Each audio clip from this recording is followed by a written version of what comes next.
तो पिछले दिन हम लोग मेल रिप्रोडक्टिव सिस्टम के बारे में डिस्कस कर रहे थे, जिसमें उसका डायग्राम भी हम लोग बताए थे। जैसा ध्यान से सुनिएगा आप लोग। तो इसमें हम लोग देखे थे जो प्रत्येक मेल में एक जोड़ा टेस्टिस पाए जाते हैं जो ओवल और रेड होते हैं। अब उसके बाद सेकेंड पॉइंट में हम लोग देखेंगे इपीडीडाइमिस। इपीडीडाइमिस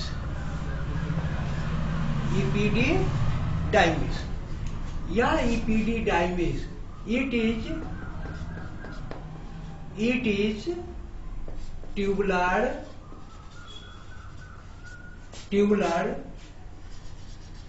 and situated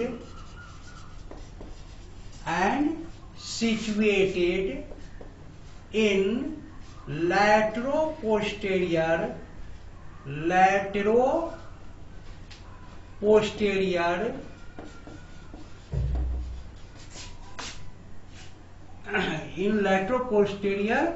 position of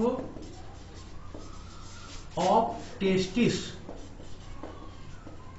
तो यहां हमने क्या देखा, it is tubular and situated in lateroposterior position of testis. तो इसका तात्पर्य ये हुआ जो लैट्रोपोस्टेरियर, पहले यह आप लोग समझिए, जो लैट्रोपोस्टेरियर किसे कहते हैं। मान लेते हैं यह टेस्टी है, तो टेस्टी स्क्रोटल सैक में अवस्थित होता है, दैट इज स्क्रोटल सैक। तो और यह हो गया टेस्टी। अब यह जो टेस्टिस है, तो इसके बगल वाले भाग को कहते हैं लैटरल और इसे कहते हैं पोस्टेरियर। तो लैट्रो एंड पोस्टेरियर, दैट इज, इसको कहा जाएगा लैटरल और इसको कहेंगे पोस्टेरियर पोजीशन। तो इपीडीडाइमिस हमेशा टेस्टिस के लैटरल और पोस्टेरियर भाग में अवस्थित होते हैं। अब यहाँ ये देखना है जो we know that sperms are formed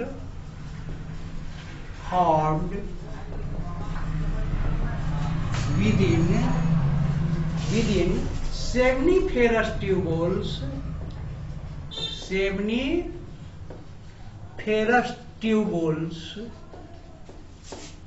within seminiferous tubules। तो यह but maturation of sperm takes place in epididymis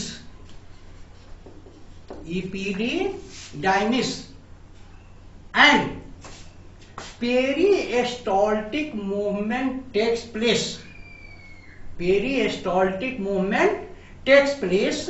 on semen and peristaltic movement takes place on semen। सीमेन को कहते हैं स्पर्म प्लस फ्लूइड।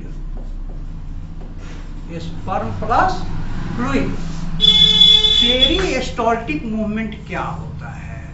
तो पेरिस्टाल्टिक मूवमेंट उस तरह के movement को कहते हैं जिस पर जीवों का अपना कोई नियंत्रण नहीं होता है। That is also known as involuntary action. अब हम लोग इसमें देखें,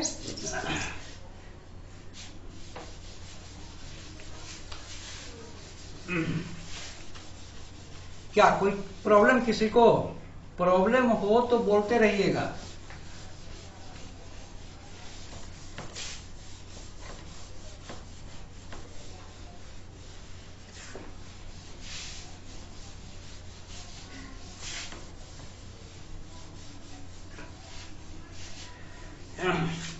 Now we come on third, that is vas difference. Vas difference. Vas difference. तीसरा पॉइंट हमने लिखाया था vas difference. This duct, duct का मतलब हो गया नली. This duct is arised from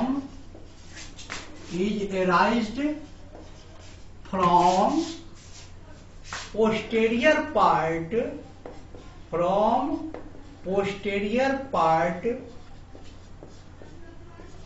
of epididymis.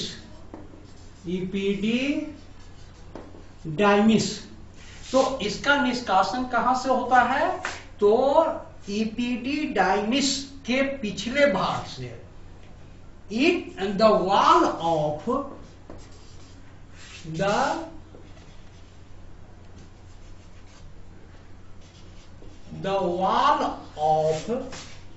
vas difference. The wall of vas difference is contractile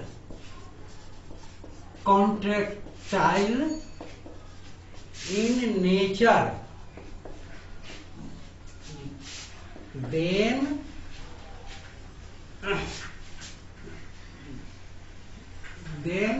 it carries the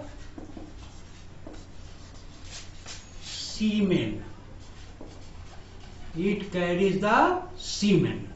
सीमेन के बारे में पहले भी हम बता चुके हैं, जो स्पर्म प्लस फ्लूइड. तो इसको हिंदी में कहते हैं बीज, और यह हो गया शुक्राणु. अब हम लोग देखेंगे इजैकुलेटरी डक्ट.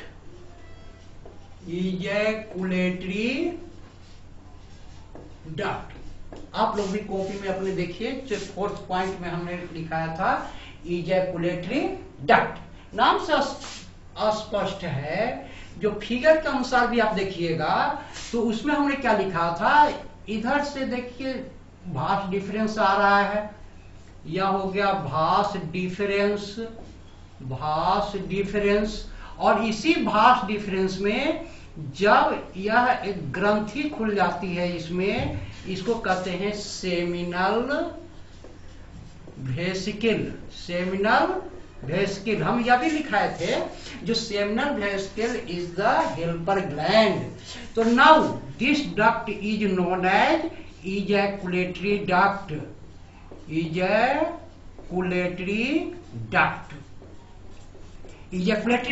तो यहां हम लोग देख रहे हैं, जो यह हो गया भास डिफरेंस में किसका फ्लो हो रहा है? तो सीमेन का. और इसी में जब यह सेमिनल वेसिकल खुल जाते हैं तब उसको कहते हैं इजैकुलेटरी डक्ट. तो इसमें क्या होगा, seminal vesicle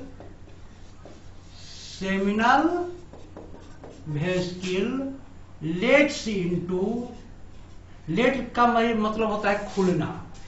seminal vesicle lets into vas difference.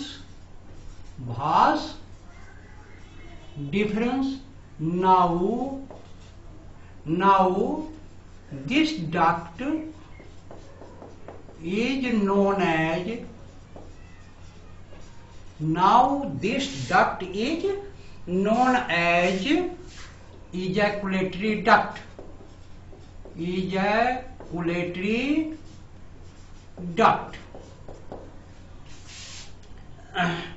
This ejaculatory duct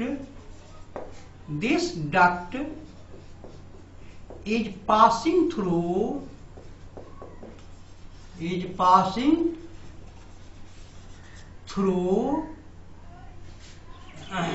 prostate gland. क्या किसी को कोई प्रॉब्लम, कोई दिक्कत हो तो पुनः बोलते रहिए. नहीं तो बाद में दिक्कत हो सकती है समझने में, इसलिए जहां भी दिक्कत हो तुरंत पूछिए।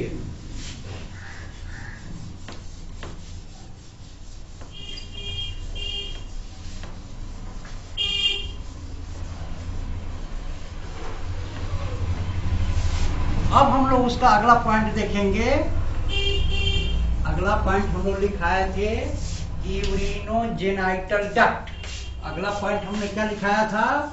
Urinogenital duct. अब वह यूरिनोजेनाइटल डक्ट क्या है? Urinogenital duct. अब हम लोग 5th में चलेंगे। यूरिनोजेनाइटल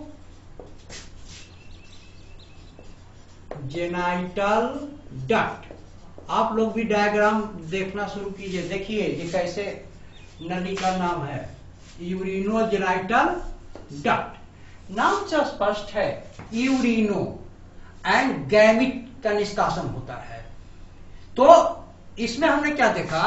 जो ऐसे देख लीजिए, थोड़ा समझिए। और यहां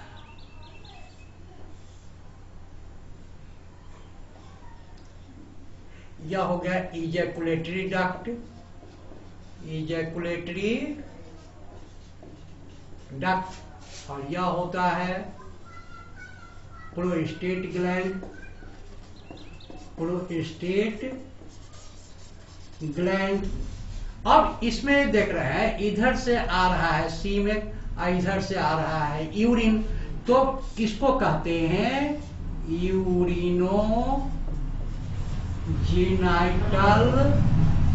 duct. Urinogenital duct.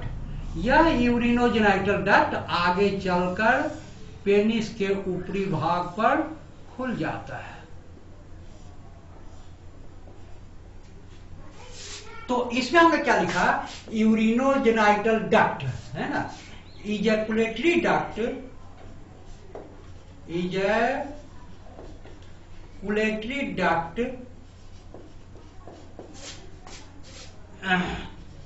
is attached to ejaculatory duct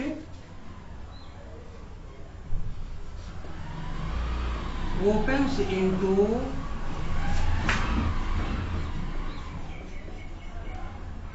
ureter.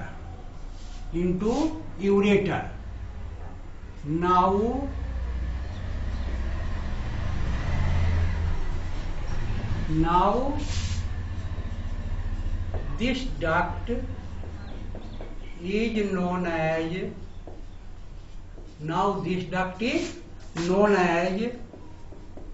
urogenital duct। तो नाम से स्पष्ट है, इसके द्वारा यूरिन प्लस गैमिट का निष्कासन होता है। यूरिन तथा गैमिट का निष्कासन होगा, तब इसको क्या कहते हैं? Duct. Urinogenital duct. It carries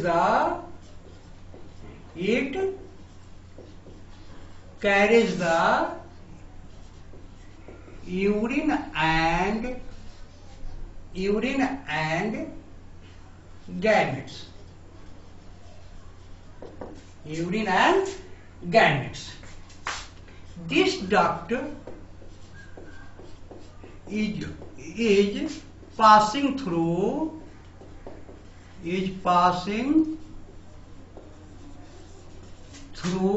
penis and opens at the tip of penis.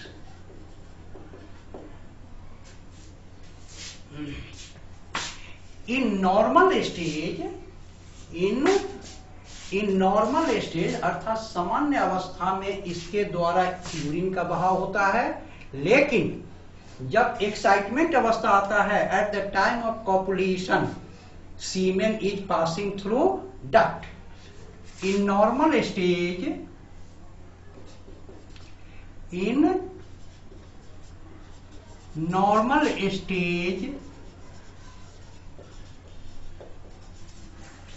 Urine is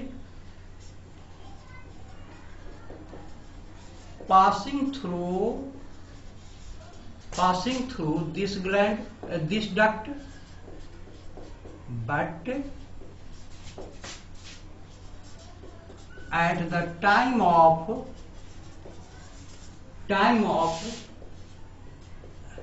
excitement,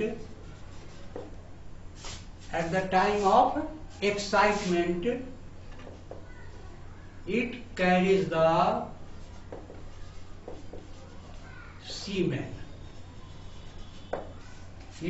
the semen.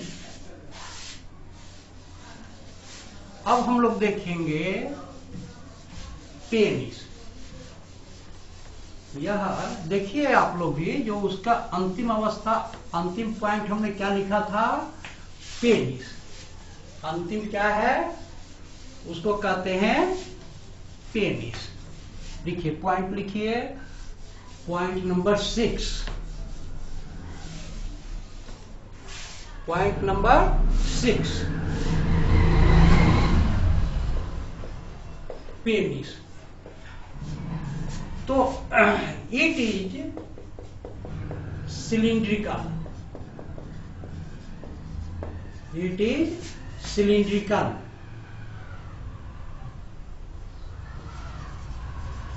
and muscular,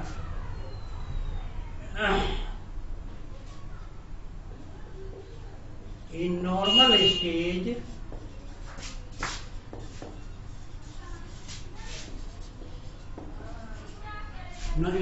stage urine is eliminated out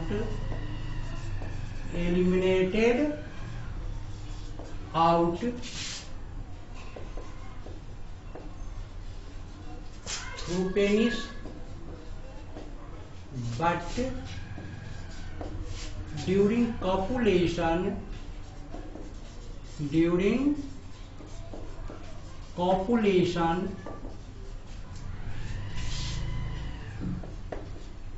it enters into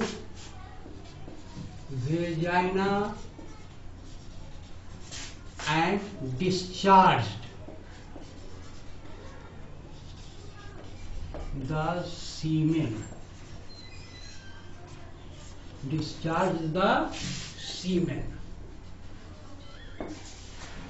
तो यहाँ हम लोग अभी तक देख रहे थे testis, epididymis, vas deferens, ejaculatory duct, urinogenital duct and penis.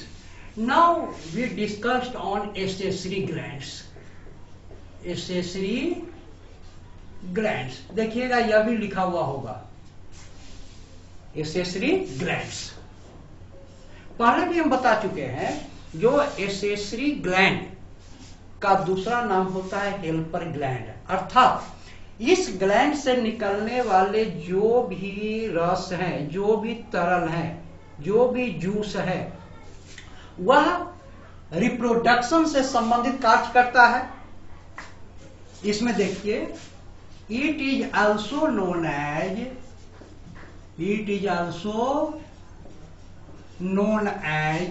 Helper gland,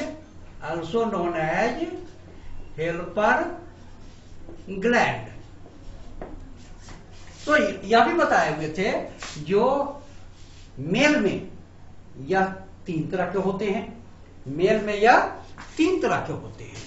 तो तीनों का नाम भी लिखाए थे पिछले दिन, पुनः देख लीजिए। Seminal vesicle,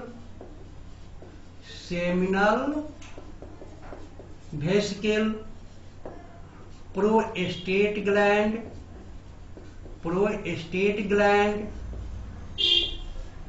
and Cowper's gland. कितने तरह के हो गए? 3 तरह के, सेमिनल वेसिकल, प्रोस्टेट ग्लैंड और कॉपर्स ग्लैंड। तो अब हम लोग यह देखेंगे, जो सेमिनल वेसिकल का क्या काम है, वह कहाँ अवस्थित होता है। इसके बाद देखेंगे प्रोस्टेट ग्लैंड का क्या काम है और कहाँ अवस्थित होता है, साथ ही साथ कॉपर्स ग्लैंड कहाँ अवस्थित होते हैं और उससे क्या निकलता है। तो इसमें अब हम लोग देखें, फर्स्ट में लिखिए सेमिनल वेसिकल। फर्स्ट में है सेमिनल वेसिकल।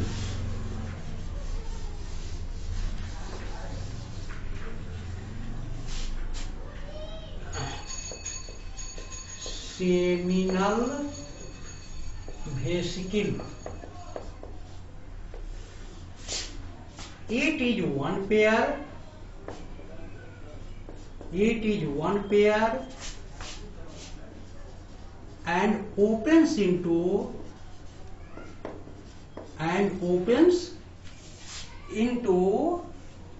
vas deferens,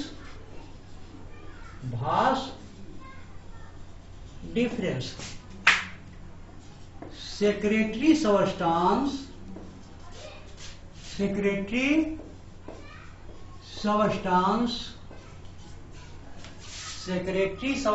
अर्थात इससे निकलने वाला जो भी रस है, secretary substance nourish the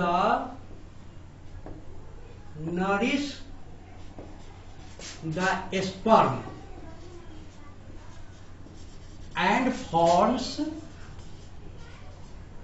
the stronger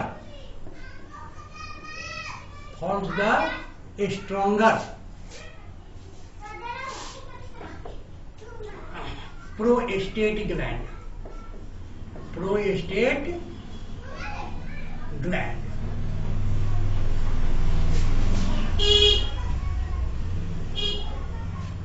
It is situated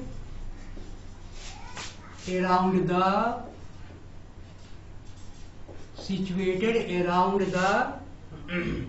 urethra.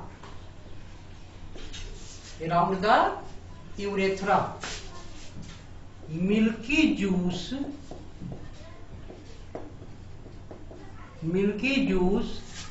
is secreted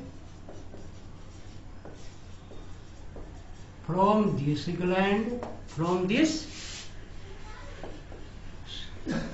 milky juice. इससे किस तरह का रस का निष्कासन होता है, तो वह होता है दूधिया रस। Milky juice is secreted from this gland. Nutritive materials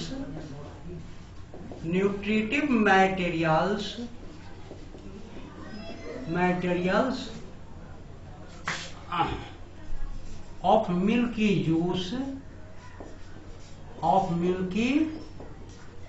juice nutritive material of milky juice forms the sperm stronger.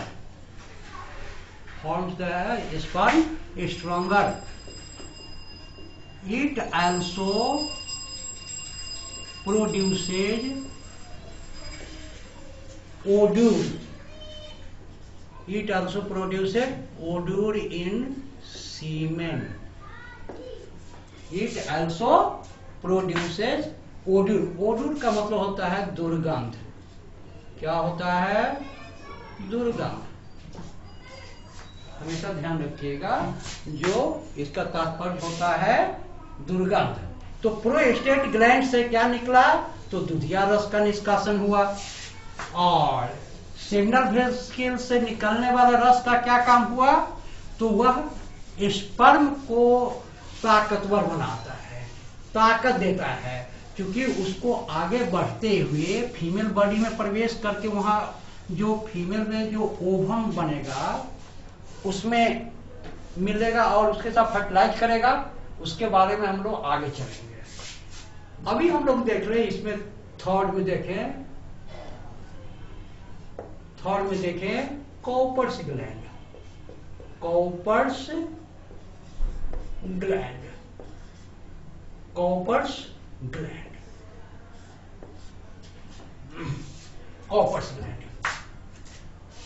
Alkaline juice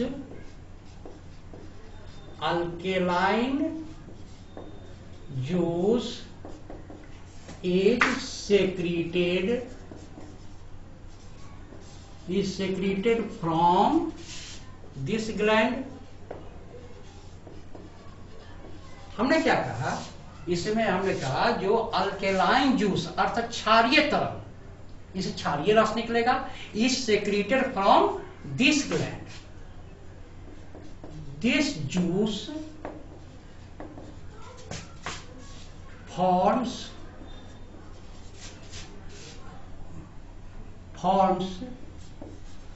the medium of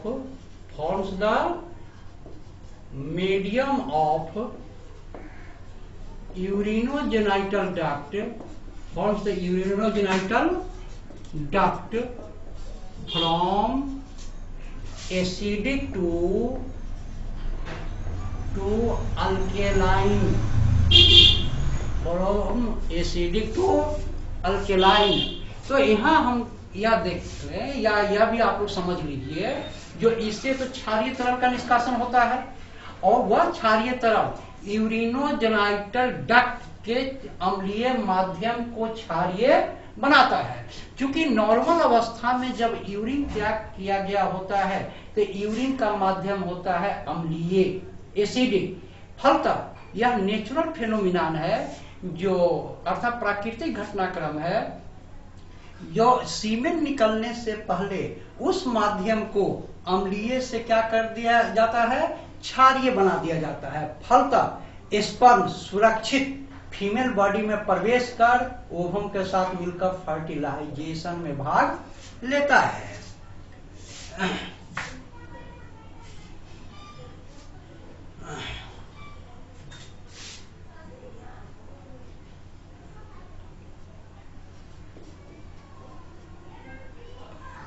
Sperm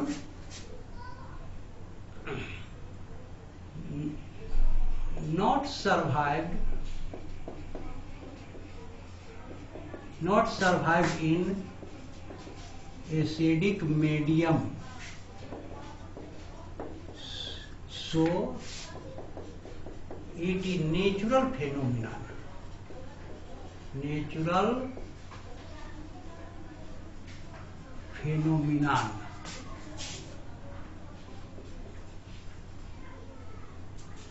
So it is natural phenomenon, then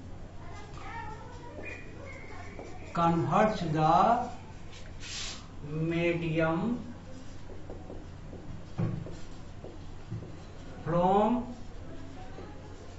acidic to alkaline. अब इसके बाद हम लोग ये देखेंगे जो female reproductive system. अभी हम लोग देख रहे थे मेल रिप्रोडक्टिव सिस्टम, तो इसमें हम लोग जो देखे उसको आप लोग कम से कम याद कीजिएगा, समझिएगा। फिर भी कोई प्रॉब्लम हो तो हमसे आप डिस्कस कीजिएगा। इसमें हम लोग यह देख रहे हैं, जो ढंग से इसको थोड़ा सा पढ़िएगा, साथ ही साथ कुछ किताब भी संपर्क करते रहिए जो पढ़ने में आपको ठीक लगे।